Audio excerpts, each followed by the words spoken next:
Bonjour, priorité numéro 1. Voici la mardi matin, Luc 2, 49.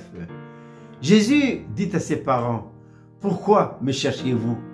Ne savez-vous pas qu'il faut que je m'occupe des affaires de mon Père ?» Chaque année, les parents de Jésus montaient au temple pour la fête de Pâques. Et un jour, ils sont montés. Et de retour à la maison, au bout de 3 jours, ils ont perdu l'enfant de vue. Ils l'ont cherché et voilà qu'ils l'ont trouvé au temple, assis au milieu des docteurs de la loi. Ils étaient étonnés de le voir parler, discuter avec ces docteurs en théologie. Alors, c'est la mardi matin. La mère de Jésus lui dit, « Mon enfant, voici 3 jours qu'on te cherche. » Et Jésus a répondu, « C'est la mardi matin. » Mais pourquoi?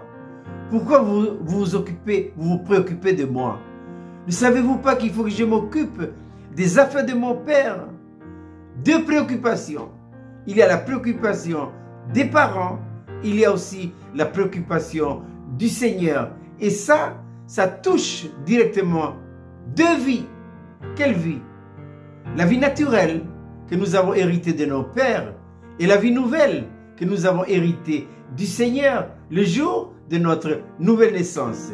Qu'est-ce que la nouvelle naissance?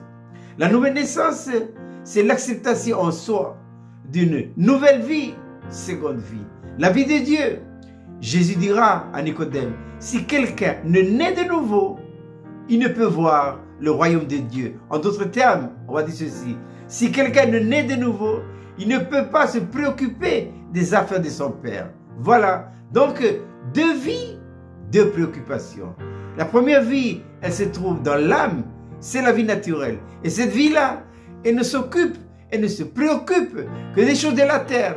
Les affaires de Dieu, ça ne l'intéresse nullement.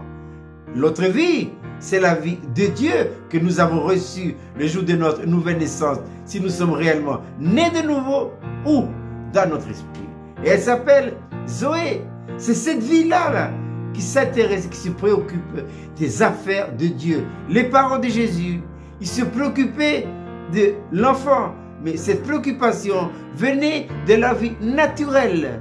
Tandis que le Seigneur, à l'âge de 12 ans, avec la vie de Dieu qui se trouve dans son esprit, il se préoccupait déjà des affaires de son Père. Oui, d'autres diront, oui, mais il faut bien qu'on mange, il faut qu'on travaille, il faut bien qu'on se vêtue, il faut bien qu'on achète une voiture, il faut bien qu'on parte en voyage, qu'on aille se reposer, aller en vacances. Oui, tout ça c'est bon, tout est important dans la vie, mais la priorité de toutes les priorités, c'est de s'occuper des affaires de Dieu. Jésus n'a-t-il pas dit dans le sermon sur la montagne, ne vous inquiétez pas pour votre vie, de quoi vous mangerez, pour votre corps, de quoi vous serez vêtus. Ces choses-là, ce sont les gens du monde qui se préoccupent. Nous, en tant qu'enfants de Dieu, notre préoccupation numéro 1 doit être les intérêts de Dieu.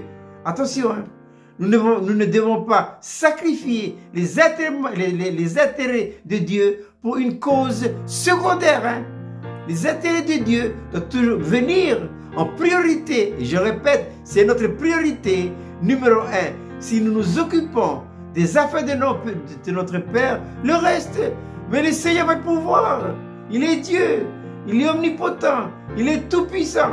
Jésus n'a-t-il pas dit dans le sermon sur la montagne, cherchez d'abord le royaume et la justice de Dieu. Et toutes ces choses au pluriel vous seront données par-dessus. Je répète, cette belle petite manne pour ce matin, priorité numéro 1, Luc 2, 49. Jésus dit à ses parents, pourquoi me cherchez-vous?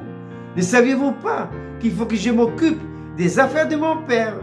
Je vous souhaite de passer une agréable journée dans la préoccupation numéro 1 des intérêts de Dieu.